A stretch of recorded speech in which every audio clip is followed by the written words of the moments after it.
y sobre todo de presentar a un viejo y buenísimo amigo como es Juanito Corbalán, que ya lo de Juanito hay que dejarlo un poco atrás, porque ya hemos coincidido en algo, nos duele la rodilla izquierda a los dos, pero hemos subido como dos valientes por las escaleras. Bueno, pues Juanito Corbalán, que entonces sí era Juanito, estudió en el Colegio San Viator, que es un colegio madrileño muy importante, sobre todo en cuanto a su atención al mundo del deporte. Muchos de los grandes deportistas españoles han iniciado su andadura en el Colegio San Viator.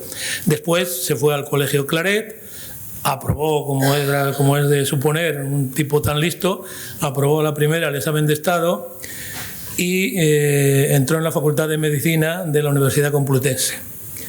Salió hecho un doctor en Medicina de Trabajo y Medicina de la Educación Física y el Deporte. Después hizo la especialidad de corazón, pero cuando esto ya ocurría era jugador del Real Madrid y era ya un tipo suficientemente conocido como para preguntarle, luego se lo preguntaremos, de dónde sacaba el tiempo para ser un médico importante y al propio tiempo un jugador importantísimo, porque entonces era el mejor, sin discusión, el mejor base de baloncesto que había en Europa.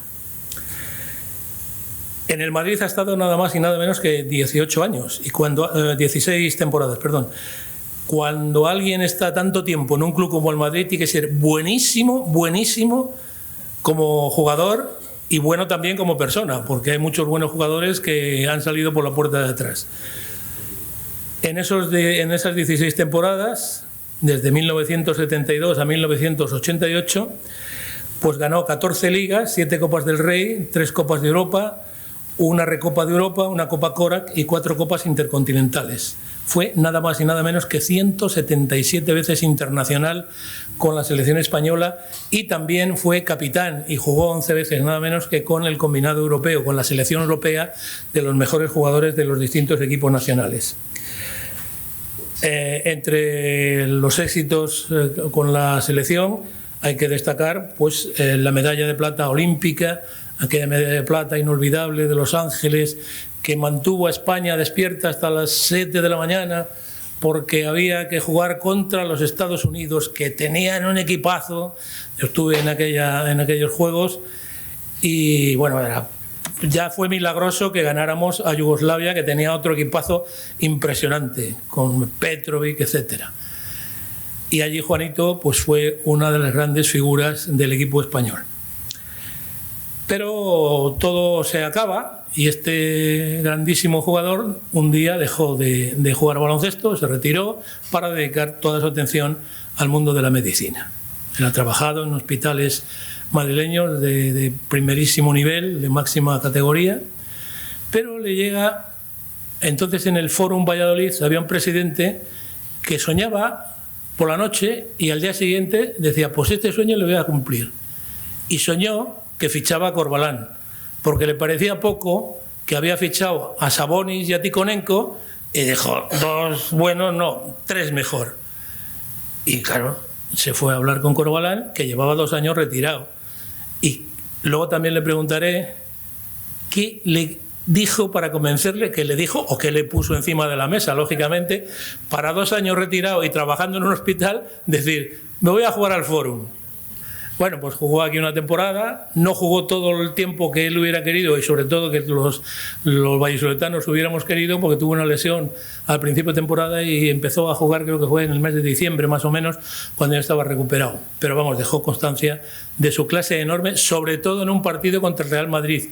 El Real Madrid venía imbatido, no había perdido ningún, creo que fueron 15 partidos, imbatidos, y ese día, con Juan de director de orquesta, palmó aquí en Valladolid. No sé si eso te lo han recordado muchas veces en Madrid. Y en Madrid también.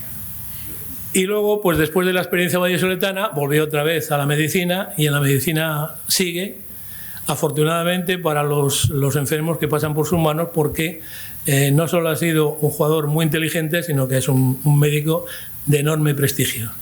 Siempre se decía en el colegio, de base, ¿quién jugaba en los equipos del colegio? El más listo de la clase. El base era el más listo. O sea, yo jugué en el colegio Lourdes, que también dedicaba mucha atención al baloncesto, y yo era, lo que entonces se decía, un jugador atlético. O sea, yo era para coger rebotes, no me dejaban jugar nunca de base, porque los bases lo primero que tienen que hacer es saber todos los sistemas de memoria. O sea, es el entrenador en la cancha, el que dice tú allí, tú aquí, tú aquí, y todo el mundo pendiente de lo que hace el base. Afortunadamente, Juanito pues siempre dejó constancia de su... No sé si fuiste el primero de la clase, pero indudablemente tenía que ser muy listo porque, repito, todos los bases de todos los equipos son los más listos de la plantilla, sin discusión. Bueno, pues dicho esto, y como vamos ya un poco mal de tiempo, vamos a pasarlo bien con la conferencia que nos va a dedicar Juan Antonio Corbalán, que va a ser, sin duda, una lección magistral, más o menos como aquella que le dio al Madrid en la cancha del Polideportivo Pisuerga, cuando le frenó nada menos que después de 15 victorias consecutivas. Juan, el tuyo es el micrófono.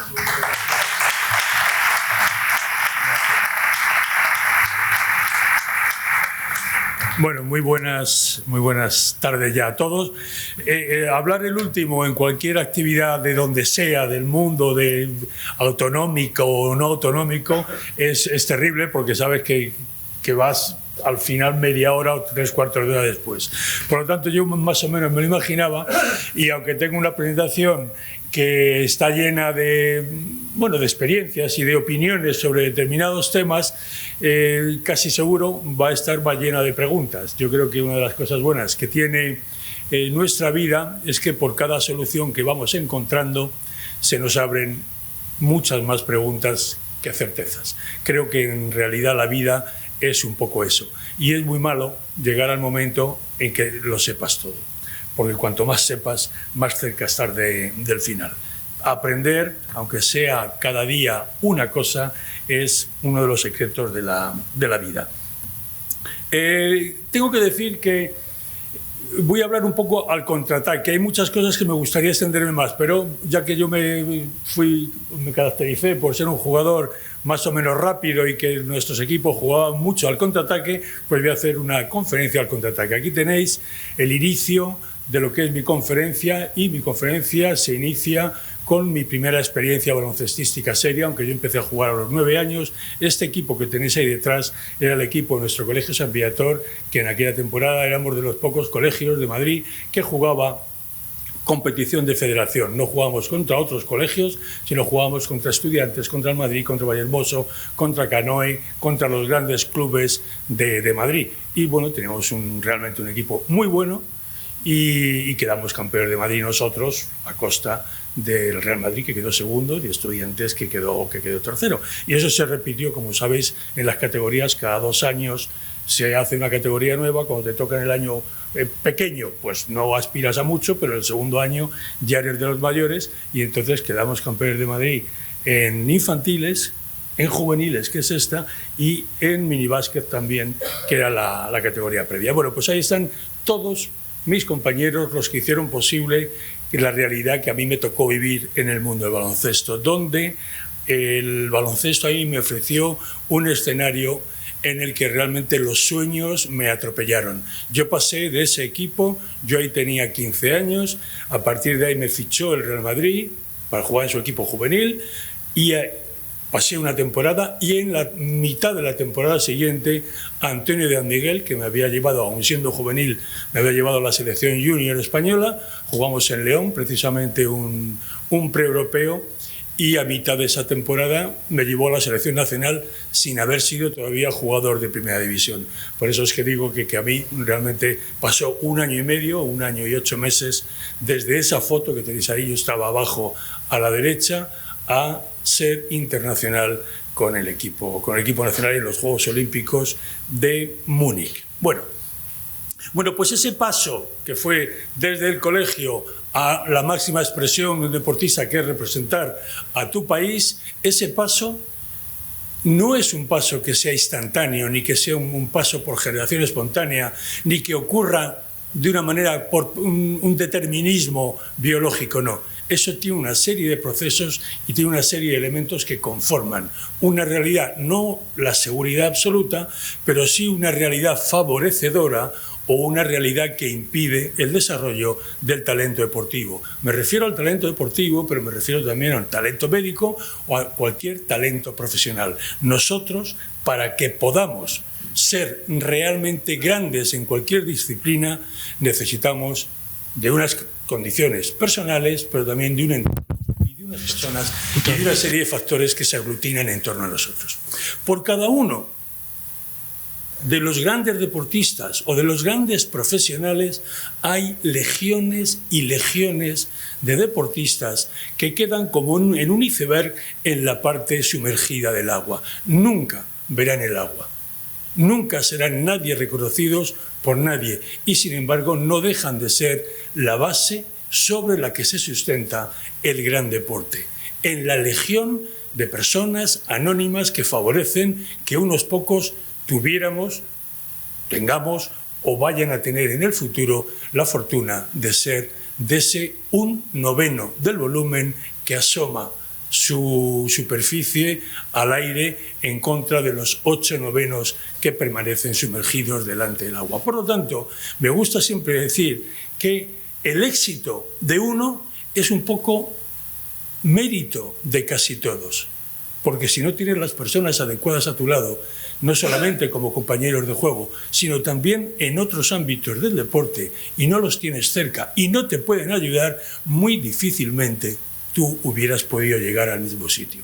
Ya sé que esto es jugar a las adivinanzas, pero puede que si yo no hubiera ido a ese colegio, yo, para empezar, puedo no haber jugado a baloncesto y posiblemente hubiera jugado en otro equipo y no hubiéramos tenido los mismos resultados. Luego somos una casualidad que dependemos enormemente de los demás. Y hay que hacer muy bien las cosas, todo el mundo, para que ese camino, ese viaje, desde lo que es la base, desde lo que son los primeros pasos hasta el éxito, den la seguridad, por lo menos suficiente, para que el desarrollo de nuestras capacidades sea el mejor posible. ¿Por qué el deporte llama tanto la atención y por qué el deporte está un poco en boca de todos? Luego veremos también otra reflexión sobre la aceptación social a la que llegamos. El deporte es como una pequeña vida, y el deporte es una pequeña vida que está casi a caballo entre lo que es la vida racional que tenemos los humanos y la vida, yo diría, no voy a decir salvaje, pero sí una vida menos comedida, menos racionalizada de la que nosotros hacemos. En el deporte yo siempre digo que todo es precoz, todo es rápido, todo es cruel y todo es efímero. Y además eso va creciendo como el resto de muchas cosas en la vida, que aquí habrá muchas personas que conocerán el concepto entrópico de nuestra existencia. Vamos siempre a situaciones más y más complejas. Pues bien, efectivamente, todos nosotros, cuando hablamos del gran éxito de los deportistas, entendemos o pensamos en jugadores, sería un referente naturalmente Nadal, Fermín Cacho, los grandes futbolistas, donde ya son gente consolidada. Sin embargo, esa llegada a lo que es la élite se está adelantando cada vez más. Si os fijáis, cuando hablábamos de Federer, todo el mundo alababa a Nadal porque él a los 16 o a los 17 años había logrado llegar donde Federer llegó a los 22, por ejemplo. Bueno, ahora parece que Alcaraz es el referente y luego aparecerá un niño que debutará en Primera División o con la selección nacional con 15 años. Y en el baloncesto estamos llenos de referencias, como Ricky Rubio, por ejemplo. Yo tuve la fortuna de ser en mi momento el segundo jugador más joven que llegó al equipo nacional, junto con Nino Buscató. Yo llegué a ser internacional con 17 años y 4 meses. Bueno, mucho antes que la mayoría de las personas, pero es que eso es así. Es que eso es así. Eso forma parte de la complejidad en la que se mueve el deporte. Cada vez los niños se especializan antes, se dedican antes a un determinado deporte, y hablaremos también de las fases educativas del deporte, y cada vez el mercado detecta antes a los talentos que pueden aportar realmente una fase, como si dijéramos, distinta de lo que es el deporte, de esa realidad. Es cruel, efectivamente. La selección natural, ya descrita por Darwin, está manifestada claramente en el mundo del deporte, no tanto en el otro mundo, que también. No digo que el otro mundo sea ideal, pero en el deporte es absolutamente terrible. Primero porque está compuesto con niños que entienden el juego como una competición permanente hasta no se sabe cuál es el extremo. Un niño, si puede ganar de 200 puntos de diferencia, gana de 200 puntos de diferencia o se puede meter 10-0. Un adulto podría llegar a la conclusión de que, bueno, ya está bien, no sé cuánto, ¿sabes? Y relajarse un poquito. Pero un niño lo que quiere es demostrar que él tiene, o ella, la chica, tiene las capacidades adecuadas para poder ser considerado el nivel más alto de sus categorías. Bueno, eso se transmite muchísimo, no solamente cuando estás en competición con otros equipos, sino también cuando estás en competición dentro del propio equipo, con tus compañeros que conforman, digamos, unas posibilidades para cubrir una determinada posición. Por eso yo soy un convencido, lo he comentado antes de entrar aquí con alguien, de que se puede ser competitivo y colaborativo a la vez y de que de alguna manera todos nosotros somos competitivos y colaborativos porque la competición en sí es una forma de colaboración. No podríamos ser los que somos o quienes somos si no tuviéramos la posibilidad de competir y de tener que demostrar ante otros que nuestras cualidades son por lo menos iguales y, si es posible, mejores. Y luego es efímero. Cristóbal Rodríguez, un gran jugador del equipo en el que yo me formé, aquel Real Madrid, siempre que ganábamos un campeonato, un partido, no sé cuántos, siempre decía él, no el entrenador ni el directivo, Cristóbal, siempre decía: chavales, recordad que la gloria es efímera. Y la gloria es efímera porque está descrito en la palabra gloria. Se puede ascender a la gloria, pero no se puede vivir siempre en la gloria. Luego, el subir a la gloria supone que inexorablemente vas a ir para abajo. Y todo eso te lo enseña el deporte. Todo eso te lo dice desde que tienes 13 años. Y te dice que vas a encontrar la horma de tu zapato por muy bueno que seas. Vas a encontrar uno que es mejor que tú. Y vas a encontrar situaciones en las que, haciendo las cosas de manera perfecta, en el mejor de tu expresión deportiva o intelectual, en función de tus capacidades, vas a perder. Y otros días que, según tú o tu criterio, tu actuación no tuvo el mérito suficiente, sin embargo ese día vas a ganar. Así es la vida. Y por eso el deporte tiene esa gran aceptación, porque es un poco jugar a vivir. Y porque además, al ser un juego, las metáforas y las moralejas son muy fáciles de expresar a los niños. A un niño tú no le puedes ir a los clásicos a decirle por qué la gloria es efímera, pero sí le puedes decir a un niño que un domingo ganas y al domingo siguiente pierdes, que un domingo o un día ganas una Copa Europa y después te gana el Estudiantes. No sé si hay aquí alguien del Estudiantes, pero en fin, era un poco por poner a un equipo débil con el que jugábamos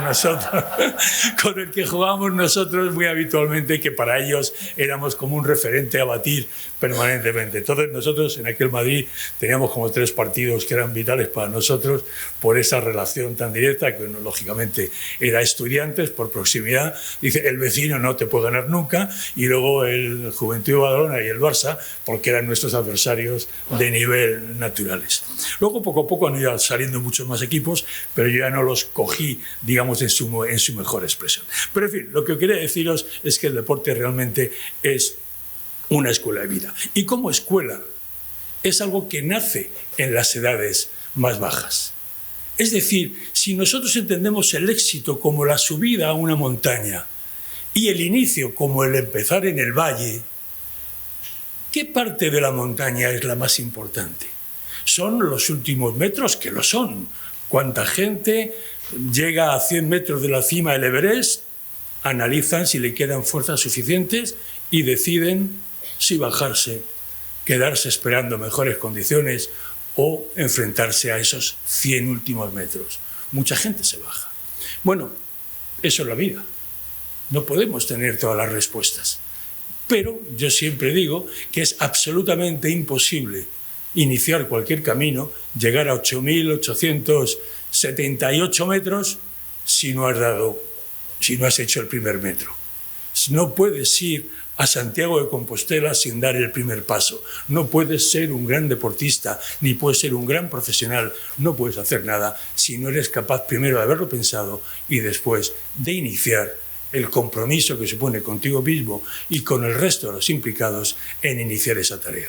Por lo tanto, yo soy un convencido de que solo la mejor expresión de los recursos locales, el tener a las personas sobre las que se va a actuar lo más cerca posible, es absolutamente fundamental para el mejor desarrollo de esas personas. Ahora mismo en medicina, con la alimentación decimos siempre que tenemos que comer fresco, cercano, y hay otra cosa que se me olvida, pero que son como tres cosas que te dicen algo que tengamos cerquita, algo que sea lógico que cuando lo consumimos esté fresco. Bueno, pues lo mismo pasa en el deporte.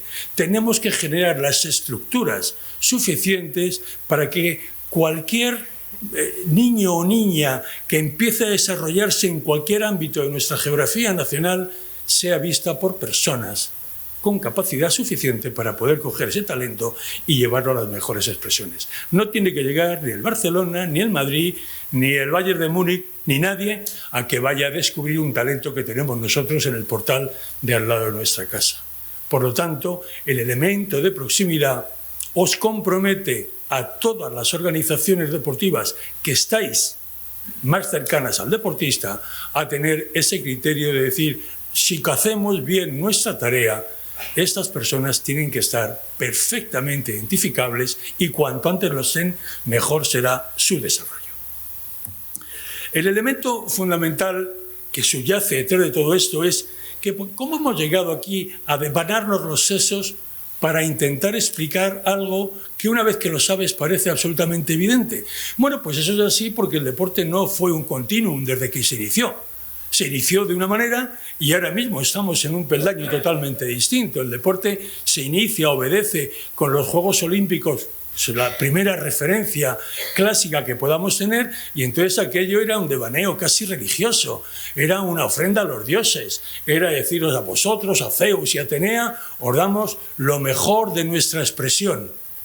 Luego vino una etapa en la que parece ser que el Renacimiento y la Ilustración dieron como un nuevo impulso muy, muy importante pasada la Edad Media para hacer entender que las personas teníamos capacidades suficientes para poder expresar ciertos niveles de excelencia sin tener que ser aquello un elemento casi místico o casi religioso. Finalmente apareció el siglo XIX, donde se inician prácticamente casi todas las actividades deportivas que conocemos. Desde luego, todos los deportes que se practican y muchas de las disciplinas no consideradas, digamos, de competición directa, pero todas las escuelas de gimnasia, generalmente en Centro Europa, todas las actividades que lo que buscaban era el desarrollo armónico de nuestro cuerpo. España tuvo dos grandes personajes que trascienden justo a esa época, quizá un poco previamente, la Ilustración, al siglo XVIII, y esto me refiero a Manuel Becerra, creo que era gallego, y a Francisco Amorós, que creo que era aragonés. Y eran dos de las personas que más hicieron por ese triunfo que supone acercar la actividad física. El deporte enseñado, no solamente practicado, el deporte enseñado a la escuela y a la universidad. Ellos, creo en mi opinión, que fueron los padres de ese criterio. Pero finalmente aquello quedó también una etapa. Aquello puede estar muy bien y es plausible, pero sin embargo tuvo que venir una época nueva de los nuevos Juegos Olímpicos para entender que la mejor excelencia iba a pasar inexorablemente con la profesionalización de los deportistas. Como sabéis, hasta los Juegos Olímpicos, creo que de Barcelona, no se podía ser profesional y ser olímpico. De hecho, ser profesional estaba considerado dentro del deporte como un cierto desprestigio, es decir, es un jornalero es alguien que tiene que vivir del deporte, porque no puede hacer otras cosas. Bueno, ahí se produjo un salto.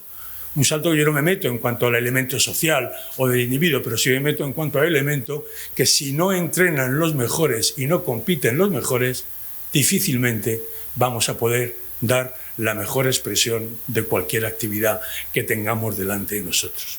Y pensábamos que habíamos llegado al final. Es decir, el deporte ya no puede ser más que un montón de grandes profesionales de cada especialidad compitiendo entre ellos. Pues sí, resulta que cuando los medios de comunicación llegaron a ese deporte, cuando hicieron que ese deporte se hiciera global y llegara a cada rincón de nuestro mundo, resulta que aparece un nuevo concepto que es el deporte como negocio. El otro día leía o ojeaba algo hablando del volumen económico que supone el deporte. Entonces hablaban de 700.000 millones de dólares, lo que genera el deporte en un ejercicio profesional. Yo no lo sé, sinceramente, pero ya me parece una dimensión enorme que muy posiblemente esté cerca del comercio de armas, del petróleo y me imagino que del narcotráfico también. Bueno, de las grandes actividades que consideramos como muy exitosas desde el punto de vista financiero. Por lo tanto, lo que quiero deciros es que ese deporte cambiante nos ha llevado inexorablemente a relacionar, como se relaciona ahora fundamentalmente, deporte, grandes profesionales y mucho dinero. Parece que si falta esa opción del dinero, es como si no pudiera haber el mejor deporte. Y lo que nos llama la atención de Djokovic o de cualquier deportista no es únicamente su trayectoria, que posiblemente sea casi más meritoria, sino cuánto dinero genera al cabo del año. Cada deportista, en realidad, se ha convertido en una empresa. Y de cada deportista, hombres y mujeres pueden vivir empresas absolutamente multidisciplinares, desde agentes deportivos, desde fisioterapeutas, desde médicos, desde psicólogos, desde consejeros, desde entrenadores. Es decir, puede que cada empresa de esas pueda tener 4, 5 o 6. Pero volvemos a decir que estamos hablando solamente de ese deporte-negocio que parece que es lo que ahora mismo prima. Todo el mundo puede entender también que el deporte es fundamentalmente una expresión que va ligado al tiempo o a esa conversión de actividad en dinero.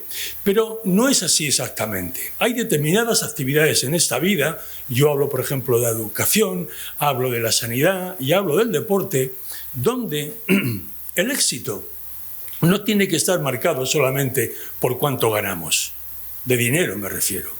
Está marcado fundamentalmente por la respuesta social que se da con nuestra actividad.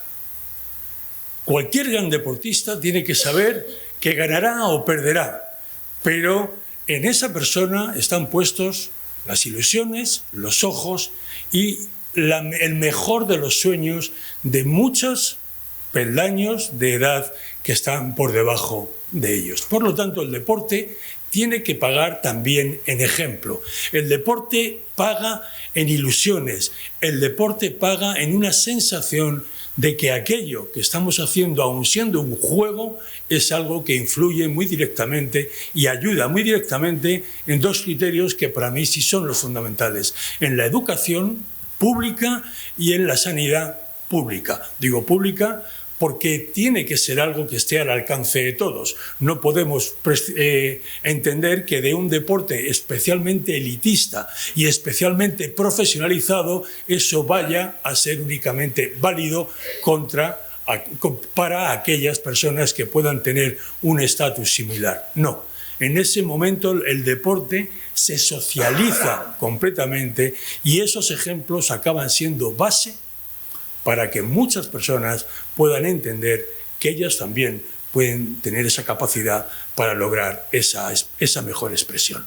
Y esa mejor expresión viene siempre desde el conocimiento. Por eso alabo vuestra iniciativa de entender, vamos a reunirnos para tratar muchísimas cosas.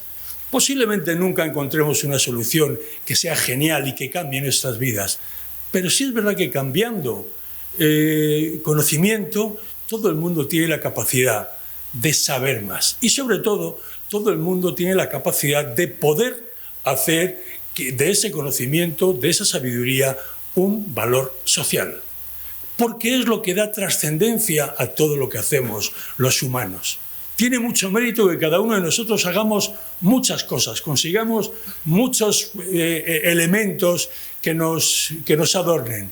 Pero el elemento fundamental de todo conocimiento, de toda capacidad, es cuando lo ponemos a disposición del resto de las personas. Quien tenéis ahí, a los más veteranos, lo conoceréis muy bien, es José María Cajigal.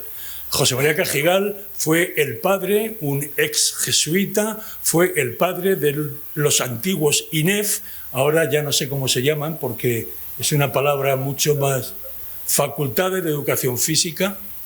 Bueno, pues el padre de decir el deporte está lleno de conocimiento que tenemos que estructurarlo, hagámoslo con un rango universitario, desde la mejor expresión deportiva, pero también la mejor expresión académica y la mejor expresión de relación. Bueno, pues si he hablado antes de Manuel Becerra y de Francisco Amorós, tengo que rendir el honor que merece José María Cajigal por el gran trabajo que hizo para el deporte español. Por cierto, fue la primera persona, tenía yo entonces 19 años me parece, que me invitó a dar una conferencia en el INEF de Madrid, precisamente a los chavales que se iban a graduar, para hablar de lo importante que era, no era la palabra como inteligencia, pero sí gestionar correctamente la vida para poder enfrentarte al resto de la vida. Porque creemos que el deporte es una vida, pero el deporte es una vida tan cortita que solo nos vale para que nos sirva como una pequeñísima chuleta que nos pueda ayudar en el auténtico examen que es el resto de la vida. Un deportista se retira, en el mejor de los casos, sobre los 35 años. Bueno, ahora no, ahora ganan tanta pasta que si pueden retirarse a los 60, más de uno se quedaría hasta los 60, aunque su imagen no fuera la mejor. Pero bueno, lo van alargando. Pero sin embargo tú te retiras a los 35 años y sin embargo estamos viviendo casi 85. Hay 50 años que tienes que llenar de otras cosas que han podido no ser algo para lo que te hayas preparado suficientemente. Otro de los grandes retos por los cuales el deporte también tiene que ser valorado en esa palabra que llamamos éxito. Si nosotros cogemos el perfil, y aquí habrá muchísimos especialistas, de cómo se llega desde las edades a un determinado nivel deportivo, tenemos que ver que hay unas edades concretas en las cuales el deporte empieza en el niño siendo únicamente un juego, algo que nos pone en movimiento. Y solamente con eso vale. A mí me hace mucha gracia cuando yo empecé a ver niños pequeños jugar a baloncesto, jugar a fútbol, tú echabas un balón y entonces había como 10 hormigas, en baloncesto me refiero, 10 hormigas que iban las 10 juntas detrás del balón. Y luego el balón alguien lo echaba para acá, 10 juntas detrás del balón. No era nada coordinado. Porque en esas edades nuestro sistema nervioso está aprendiendo también y está utilizando no solamente los objetos, sino está utilizando nuestras extremidades y está utilizando el concepto tiempo y espacio, que es uno de los mayores aprendizajes que el humano puede realizar. Por eso a los niños pequeños recién nacidos nadie les hace un análisis de sangre o una resonancia magnética para decir el niño está bien. O sea, existe un test que tú tiras al niño de espaldas, dejas que se caiga contra la cama y en función de la respuesta del niño puedes decir que esa persona, que ese niño está neurológicamente bien. Movimiento. El movimiento es vida.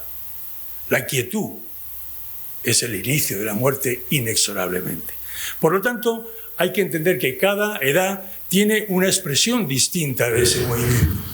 A partir de los 8 añitos, cuando ya hemos cumplido, hemos entendido que ese juego más o menos de lo que se trata de correr, todos en calzoncillos detrás de un balón, ya la gente dice, bueno, somos 5, pues oye, ¿por qué no te pones en un sitio y en otro? Y yo si lo cojo yo, te lo paso y tal. Entonces empieza a haber ya un criterio de cierta coordinación, que sería la segunda etapa en la que no solamente nos movemos, sino que acabamos de recobrar la cabeza. Es como si al pollo ese que corre pollo que corre sin cabeza, le pusiéramos de repente la cabeza. Y entonces la respuesta del todo empieza a ser mucho mejor, independientemente de las calidades que podamos tener de cada uno. Ese elemento formativo, ese elemento es fundamental. Y finalmente vienen las dos últimas, que ya están en función de unas determinadas edades. Eso sería maravilloso y nosotros podríamos ir haciendo eso en todos los deportes. Y acabáramos siendo seres polideportivos capaces de remar, capaces de manejar una embarcación, capaces de montar a caballo, capaces de jugar al fútbol, de correr 1500 metros o de jugar al baloncesto. Somos seres muy limitados y en función de nuestras capacidades mejor expresadas en unas áreas de nuestra fisiología, se producen limitaciones en otras áreas que nos impiden completamente poder dar nuestra mejor respuesta.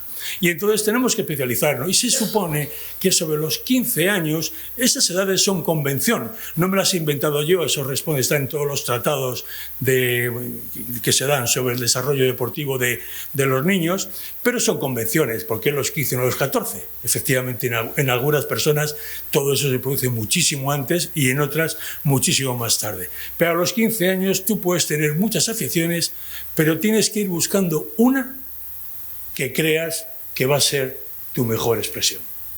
Y tendrás muchísimas más posibilidades. Ese es el ejemplo por el que de repente, yo recuerdo el primer tenista jovencísimo que triunfó fue un tal Michael Chang. ¿Os suena? Bueno, pues aquel Michael Chang fue un niño que apareció y fue más efímero que el humo de un pitillo prácticamente. Jugó una temporada o dos y se acabó la historia. Sin embargo, fue el que yo recuerdo que llegó en esa época de una manera especialmente precoz. A partir de ahí, todo ha sido realmente una carrera. Por lo tanto, nos queda, o quiero que nos quede como una pregunta, decir, señores, ya que tenemos que hacer ese itinerario y tenemos todas esas fases requieren de muchas personas para que ese proceso formativo sea realmente uniforme y acabe como resultado en la mejor de las expresiones deportivas que nosotros podamos tener. La tarea es realmente muy importante porque trabajar de manera específica con grandes deportistas es relativamente fácil.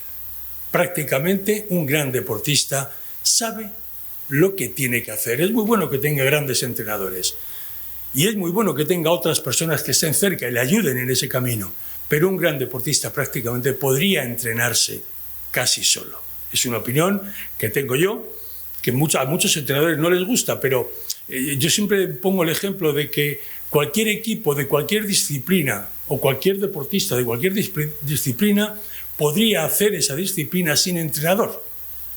Pero sin embargo no hay ningún entrenador que pudiera hacer nada de su actividad sin grandes jugadores o sin grandes, medianos o pequeños jugadores.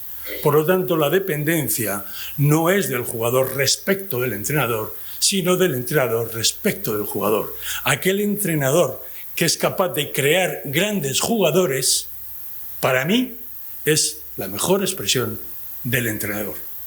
El entrenador que educa, el entrenador que enseña, el entrenador que sabe que de toda la expresión de la actividad deportiva tiene que dar la mayor parte posible y además ayudada también de la mejor expresión a ser posible desde el punto de vista humano.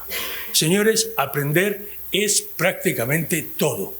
Y no se es magnífico jugador sin saber del resto de las cosas. Y al final veremos cómo ahora mismo muchos deportistas se han convertido en un elemento de espejo de la sociedad. Sí, son elementos que la gente quiere saber qué piensan. Y son elementos importantísimos para la generación de nuevas ilusiones en las nuevas generaciones. Y eso no lo hemos inventado ahora, eso ya lo inventó Howard Gardner, un psicólogo de la Universidad de Harvard, cuando empezó a hablar de las distintas capacidades intelectuales que tenemos. Nosotros tenemos como una serie de elementos que ya per se van como separadas, pero que se engranan unas con otras, de manera que aquel que posee una gran habilidad o una gran inteligencia intelectual o lógico-matemática, tiene más capacidad para llegar a otros tipos de inteligencia. Pero puede haber gente que sea mucho más de foco, que tenga grandes inteligencias más focalizadas y otros que puedan tener una inteligencia mayor. Pues a nosotros, o a mí particularmente, me interesa mucho que el deportista tenga una inteligencia lo más global posible, que le valga no solamente para el ahora, sino que le valga para el futuro y que le valga para que lo que hacen en el ahora sea realmente algo multiforme, que no aprenda solamente determinadas cosas. Yo creo que todos tendemos hacia la especialización, pero la especialización es otra de las formas de vejez que tenemos los humanos. Cuanto más tiempo estamos en un sitio, más sabemos de eso y menos hacemos el resto. Y eso conforma una limitación de mucho éxito a veces. Pero llevado al absurdo, por alguna técnica filosófica, podríamos decir, si ahora en este mundo que vivimos de absoluta especialización, el mejor en algo es aquel que sabe muchísimo de poco, dentro de poco puede que lleguemos a una fase de nuestra existencia donde el mejor será sin duda aquel que sepa todo de nada. Y estamos muy cerca, en muchos casos, con el criterio nuevamente finalista de que solamente aquello que da dinero es aquello que en realidad nos puede suponer un elemento de estímulo intelectual. No es así. Creo que nosotros tenemos que ganar todo el dinero que podamos y tenemos que ser todos los especialistas que queramos, pero no tenemos que olvidar el resto de nuestras capacidades para el saber. Las artes, las letras, han sido históricamente los reconocimientos máximos de la especie. Todo el mundo, nuestros escritores, nuestros pintores, las expresiones más artísticas y más nobles son las primeras reconocidas. Pero, sin embargo, los grandes premios internacionales ya han empezado también a fijarse mucho en el mundo del deporte. Y podemos ir a los premios Príncipe de Asturias como un elemento de referencia. El Nobel no tiene un premio al deporte, pero sí lo tiene el Príncipe de Asturias y otros muchísimos que entregados por muchas organizaciones. Entonces creo que el deporte se ha ganado per se con la historia, con el devenir que ha tenido, la aceptación y sobre todo el reconocimiento social, para hacer que nuestros deportistas acaben siendo, lo he comentado antes, como referentes sociales. Y eso viene, lógicamente, de que es una actividad absolutamente globalizada y de que es un elemento que parece que ha favorecido la socialización. Es decir, pueden jugar altos y bajos, el baloncesto es un magnífico ejemplo, fuertes y delgados o más débiles, ricos, pobres, negros, blancos, eso se llama diversidad. Y la diversidad es riqueza, de la misma manera que lo era el movimiento. Y eso para mí es uno de los grandes criterios que tiene el deporte. Por eso para mí durante muchísimos años, y creo sinceramente que hasta que apareció la figura de Nadal, mi deportista de referencia, cuando me preguntaban ¿quién ha sido tu deportista del que más mérito tiene, el mejor deportista de España?, yo siempre decía que había sido Fermín Cacho. La gente no entendía, porque mucha gente no sabía ni quién era Fermín Cacho. Y entonces yo decía, tener un deportista español que es campeón olímpico, campeón del mundo, campeón de lo que sea, en 1500, que es la disciplina reina, aunque desde el punto de vista del negocio y de la espectacularidad puedan ser los 100 metros y las maratones, ahora que tienen mucha predominancia también, la expresión reina del atletismo serían los 1500 metros y si ya las sobrevolamos sería el decathlon. Bueno, pues a 1500 metros resulta que es que corren todos, porque 100 metros no he visto correr a muchos países que no sean o que no tengan una cierta tendencia de raza negra. De vez en cuando sale un soviético, un italiano como Pietro Menea, no sé si ahora habrá aparecido alguien más, pero habitualmente estamos acostumbrados a que las 8 calles de una final de 100 metros y de 200 metros esté ocupada por 8 deportistas de raza negra.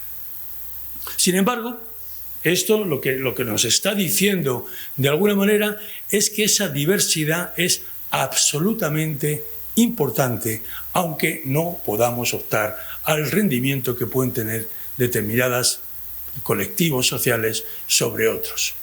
De cualquier manera, eso no le quita en absoluto ningún beneficio, ningún elemento de referencia que pueda tener el deporte.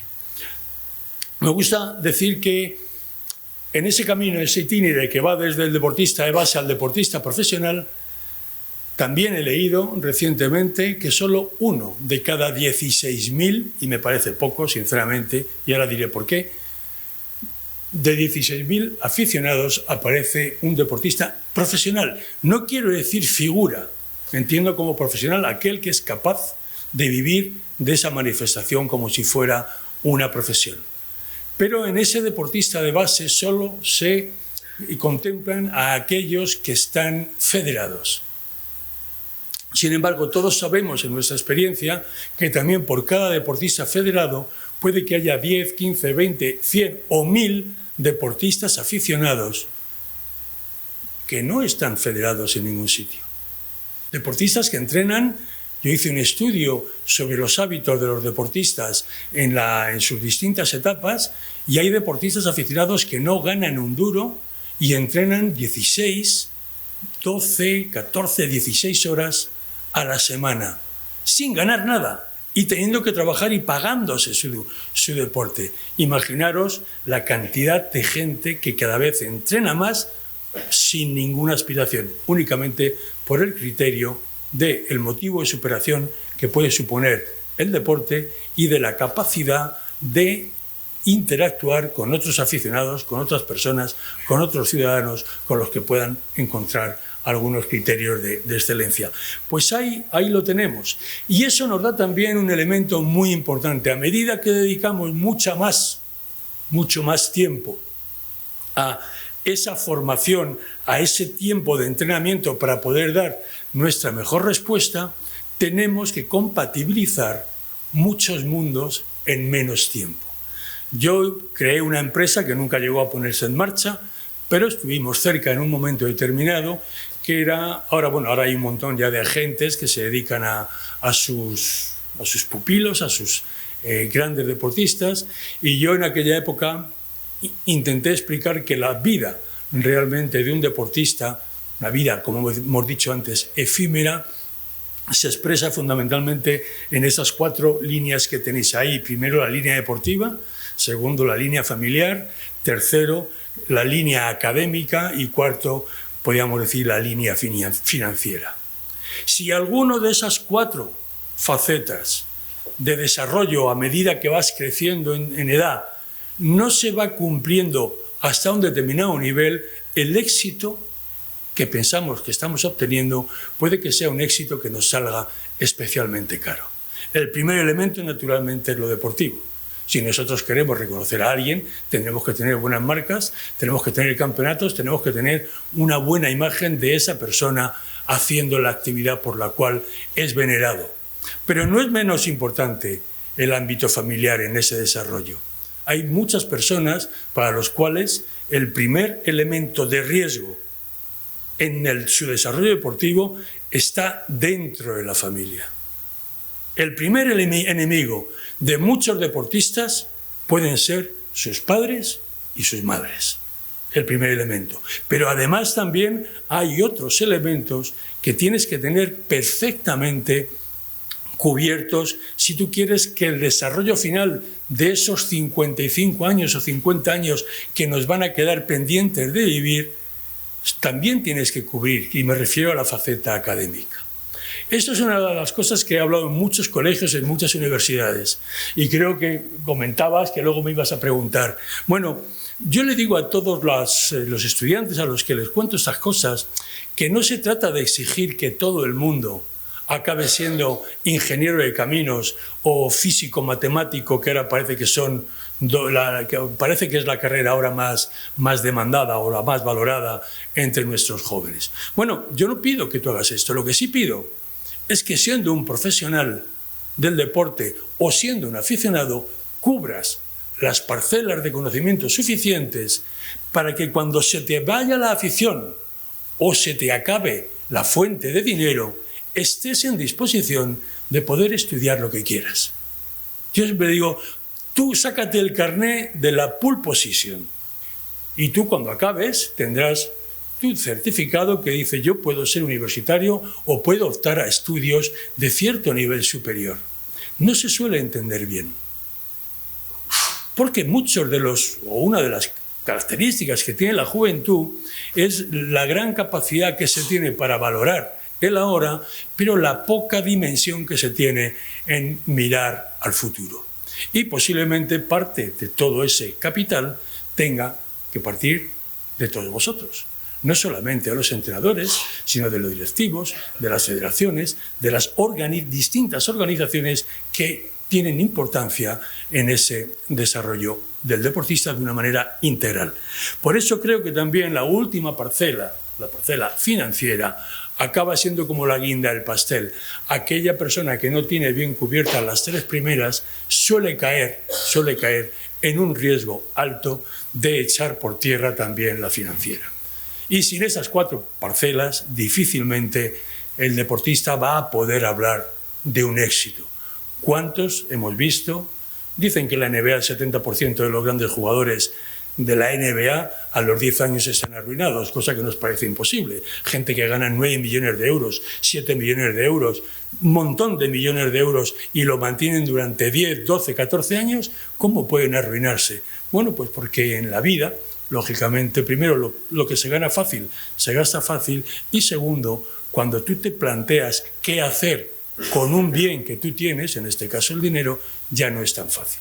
Y tienes muchos cantos de sirena a tu alrededor que te pueden llevar realmente al error. Hay otro elemento para mí importante que quería comentaros. Si nosotros estamos hablando de esas fases, de esas cuatro fases, también es muy importante que nosotros veamos dónde está la gran responsabilidad de cada uno de nosotros en ese itinerario que va desde el inicio hasta el final. Y para mí, realmente, eso que entendemos éxito tiene que pasar inexorablemente por la conjunción de estas cuatro habilidades, aunque sean de manera distinta a lo largo de nuestra etapa de formación o a lo largo de nuestra etapa de mejor expresión deportiva. Pero esa mejor expresión deportiva de la etapa de madurez o cercana a la retirada está siempre fundada en una magnífica gestión de los primeros años. No cabe ninguna duda, la parte más importante de cualquiera de nosotros se consolida fundamentalmente en nuestros primeros años de existencia y en nuestros primeros años de contacto con cualquiera de las capacidades que queremos desarrollar.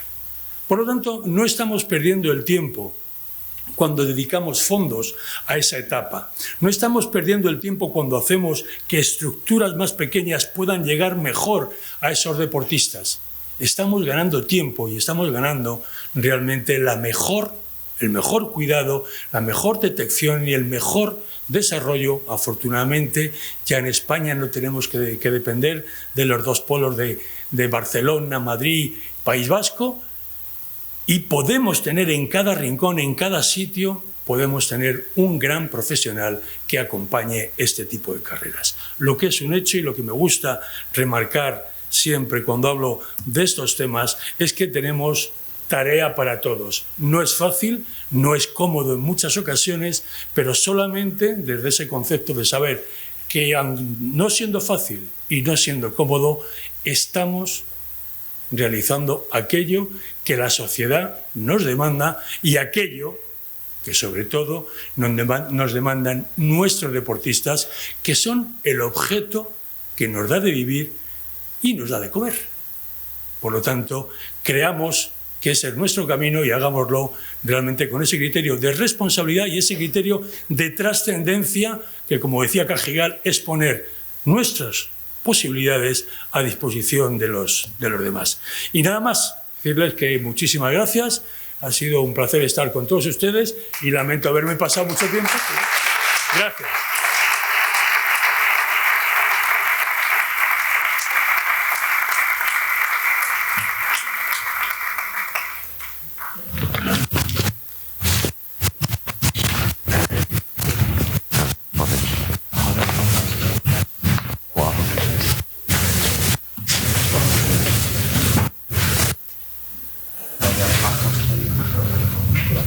que me va. No, yo me pongo aquí. Así no te pones ahí. Sí. Vale. Aquí, así no tenemos que... Vale, es para la ronda de preguntas. Pone para sacar el cacharro este. No es obligatorio preguntar, ¿eh?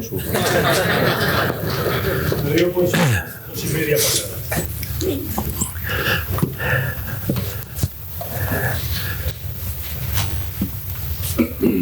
Bueno, pues yo no sé si esto funciona. Sí.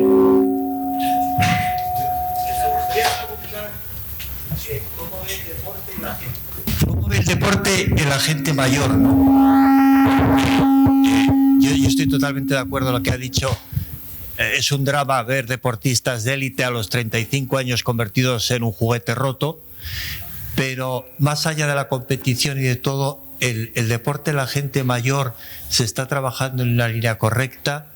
¿Qué visión tiene usted de este aspecto? Bueno, gracias por el usted. Yo creo que todavía no estoy en edad de decírmelo. Bueno, es un tratamiento de respeto, no genealógico. Pues, ¿cómo lo ves? Yo te diría que respecto a ese criterio de deportista mayor, tendríamos que ir a dos deportistas mayores distintos.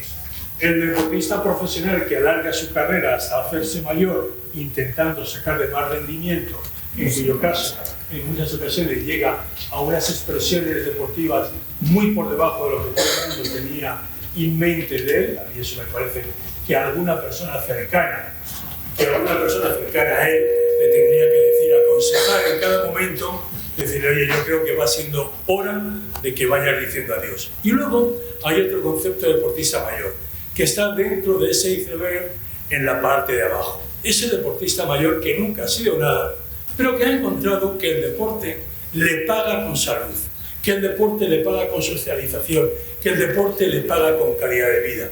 Y he dicho antes que había dos cosas. Una era la sanidad y otra era la educación, que te pagan no con dinero, te pagan con conocimiento, te pagan con salud, te pagan en definitiva con felicidad. Yo soy médico y tengo dentro de mi consulta muchísimos pacientes que están en ese dilema de decir, quiero empezar a hacer deporte, que quiero vivir más sano, quiero ir mejor, y son gente que no han dado una carrera desde que tenían 15 años y tienen 65. Ese es un reto social importantísimo y fruto de no haber planteado eso mucho más previamente, estamos ante determinadas situaciones en las cuales el sobrepeso y la diabetes acaban siendo auténticas epidemias mucho más mortíferas, bueno, las enfermedades cardiovasculares mucho más mortíferas que el COVID y que muchas de las grandes epidemias que conocemos. Nosotros tenemos, como siempre, grandes enemigos. Valentín Fuster lo comentaba en muchas reuniones. Tenemos dos grandes enemigos para la salud que son mecánicos. Uno es cuánto pesamos y otro es la presión arterial, elementos físicos.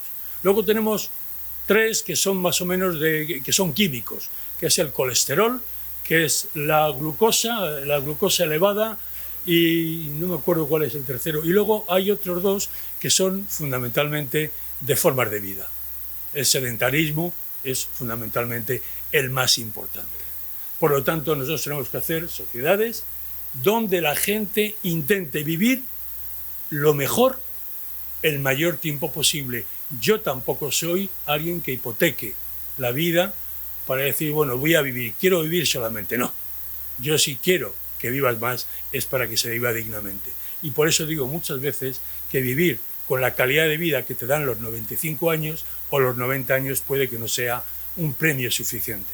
Si a mí me dan vida como se vive a los 40, a los 50, a los 60, una persona sana, ese tipo de vida es el que tenemos que nosotros fomentar. Y para eso hace falta que estos que llamamos mayores no hacen deporte porque ayer no hacían y ahora hacen deporte porque hace mucho tiempo que empezaron a hacerlo, porque tuvieron grupos de trabajo que lo fomentaron y porque en definitiva obtenían un placer que ya empieza a ser uno de los premios, una de las formas en las que paga el deporte en nuestra existencia.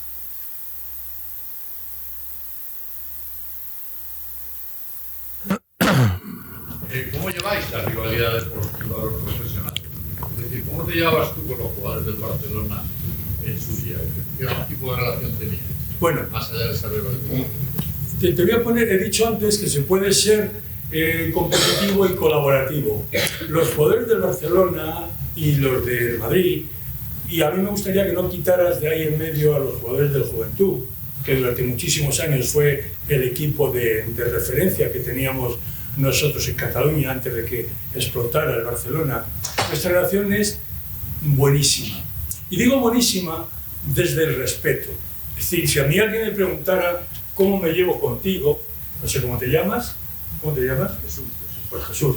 ¿Cómo me llevo contigo? Yo te conozco poquísimo, pero podría decir, yo me llevo bien, es alguien que me gusta su aspecto, tenemos aficiones comunes, vivimos más o menos dentro de un mismo orden de vida y por lo tanto yo tendría que decir que el respeto es lo que marca nuestra relación. Con el mundo del deporte pasa un poco igual y en la pregunta que tú me has hecho en concreto pasa especialmente igual. Yo nunca he vivido el deporte como si fuera un hooligan. Yo no soy un forofo de nada. Yo soy un profesional que me han pagado durante muchos años, como he dicho antes, por correr en calzoncillos detrás de una pelota e intentar meterla por un agujero que estaba a 3,05. Y ellos han hecho exactamente lo mismo. Pero no caemos todos en el mismo equipo. Si hubiéramos estado en el colegio, cambiados, y yo hubiera estado en Hospitalet, y por ejemplo Solzábal hubiera estado en el Corazonistas de Madrid, pues esto hubiera sido totalmente distinto lo que es lo que se percibe como enemigo, amigo y enemigo. Sin embargo, sí te voy a decir una cosa. Cuando pasan muchos los años, yo acabo de estar esta semana en Milán. He estado con Meneguín y he estado con Marzorati, un jugador que juega en mi puesto, un referente. Bueno, por detrás de tantos años de rivalidad y de tantos años de, como le gusta mucho a la gente dramatizando todo, querer poner amigos enemigos, lo único que quedan son personas que te das cuenta que han sido compañeros de un reparto de una película en la que cada uno tenían papeles distintos. A veces el papel te toca el bueno y ganas y eres el héroe, y otras veces te toca el malo y eres el más villano de todos. Y eso, cuando lo vemos en las películas, se puede ver ese fenómeno especialmente bien. Por ello yo siempre digo a todo el mundo, claro, cuando hablas con un forofazo, pues prácticamente es imposible de llegar, porque eso no se puede racionalizar hasta el infinito.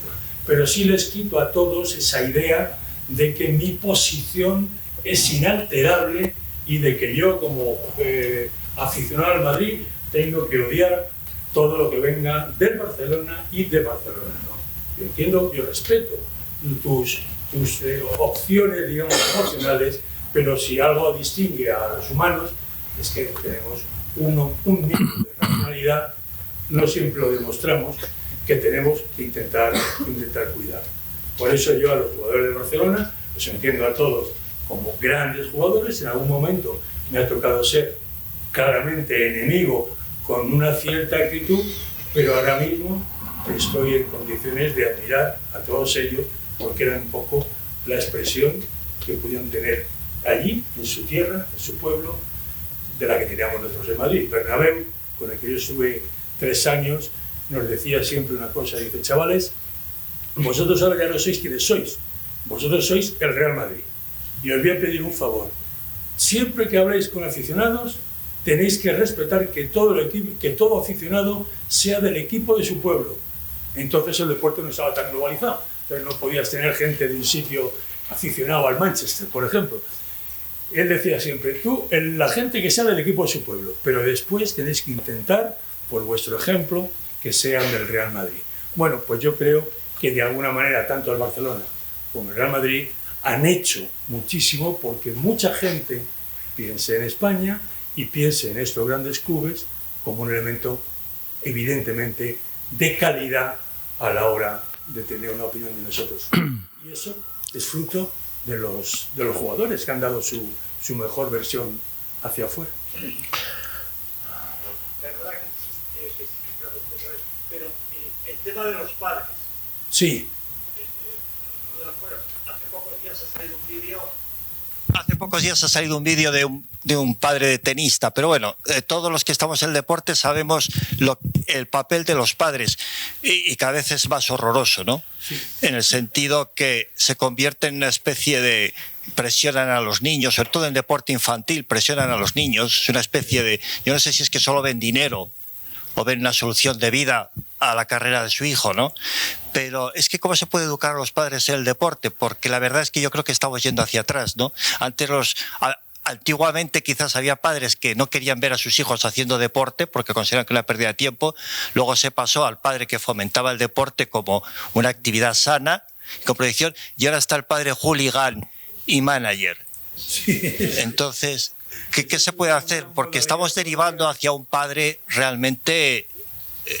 padres y madres. Bueno, no quiero que nadie piense. No solamente en el deporte, José Antonio Marina, al que considero una persona absolutamente referencial en esto que podemos llamar la sociología en los distintos ámbitos en los que nos estamos moviendo, creó hace unos años, hace 10 o 15 años, una unidad que se llamaba Universidad de Padres, porque entendían que los padres eran de alguna manera culpables de muchas de las cosas que nosotros tomamos como malas dentro del mundo de los jóvenes. Y ahora, si me acuerdo, haré una connotación o diré una anotación a raíz de eso. Pero es así, muchos padres se ven superados por un mundo de sus hijos que ellos no podían ni sospechar.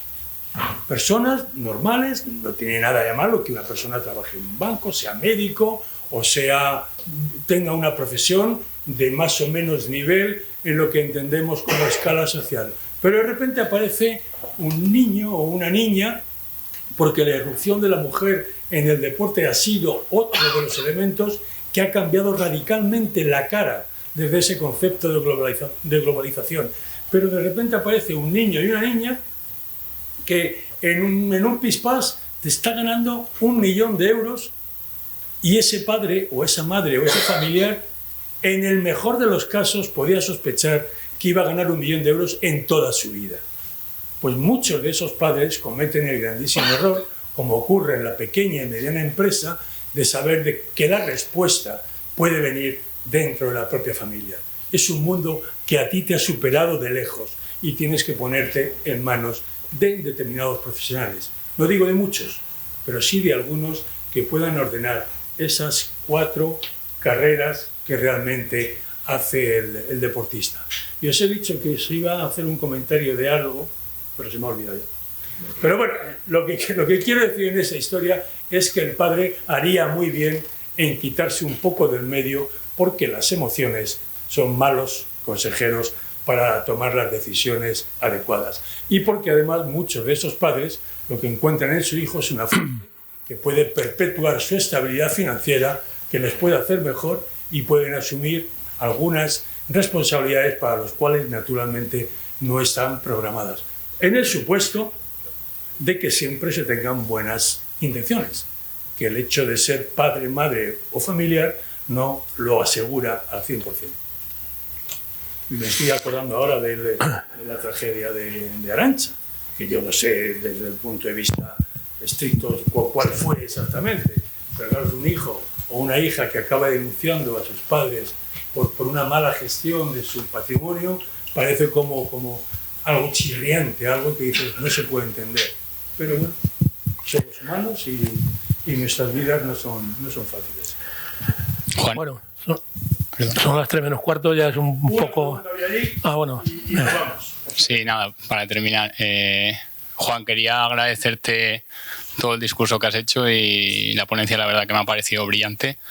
Quería preguntarte por qué has introducido el concepto entrópico de la vida, ¿no? Y también el concepto de especialización.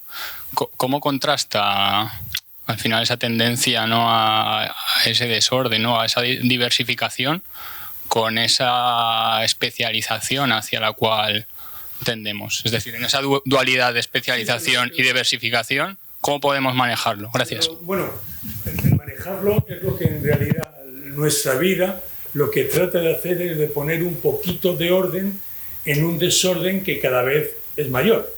Stephen Hawking, yo le escuché en una de sus conferencias decir de que las posibilidades de que nuestro orden, que lo entendemos como tal en el mundo que vivimos, pueda aumentar, son las mismas que si tuviéramos una pieza de un puzzle con 1 millón de piezas, todo hecho ya, lo tiráramos al aire y pensáramos que van a caer las piezas colocadas cada una en su sitio. Así decía que era la realidad en la que vivimos. El mundo, como os he dicho antes, no es que genere entropía, la genera porque tiene que vivir de la entropía, porque la entropía es el elemento de complejidad que va haciendo que nuestro mundo vaya adelante y adelante y adelante y tengamos que encontrar soluciones para nuevas dificultades. Eso no es más que selección natural, eso no es más que el primer pez pulmonado que de repente dijo: si puedo estar 2 segundos fuera del agua, y después 10, y después no sé cuántos, y luego cambió las aletas pectorales por 2 patas de adelante. Bueno, pues eso es una adaptación a la complejidad de un mundo que para ese pez antes era más controlado y después acabó siendo mucho más complejo. Y eso nos pasa a todos en la vida. Hay otro refrán muy familiar que dice: niños pequeños, problemas pequeños; niños mayores, problemas mayores. Nadie puede pensar eso en teoría, diciendo: ¿cómo un hijo con 20 y tantos o 30 años te puede dar grandes problemas? No, puede que no todos, pero si te da un problema un hijo de 30 años, casi seguro que va a ser mayor que uno chiquitito. Si estimulamos, por lo tanto, deberíamos tender a estimular el potencial de diversidad de deportistas y equipos, ¿no? Para que tengan una mayor capacidad de adaptación a... Claro que sí, porque hay que crear personas, no solamente en el deporte, sino en la vida, que sepamos vivir en incertidumbre, que sepamos vivir sin certezas, que sepamos entender que cada día, por eso he dicho al principio, no es que me lo invente yo las cosas, lo bueno que tiene conocer gente y poder leer es que aprendes muchas cosas. Nosotros necesitamos aprender todos los días cosas que pensamos que nunca van a valer para nada, pero valen para muchas cosas. El que no aprende y se acuesta un día sin querer aprender algo, ha tirado realmente un día de su vida en esa gran carrera que tenemos en la vida de dar respuestas a las dificultades que se nos van a presentar por delante sin ninguna duda, sin ninguna duda. Por lo tanto, saber y aprender y hacer nuestro todo ese conocimiento es la única manera de tener respuestas a lo difícil, lo complejo y a la entropía que maneja el orbe en el que vivimos. Muchas gracias.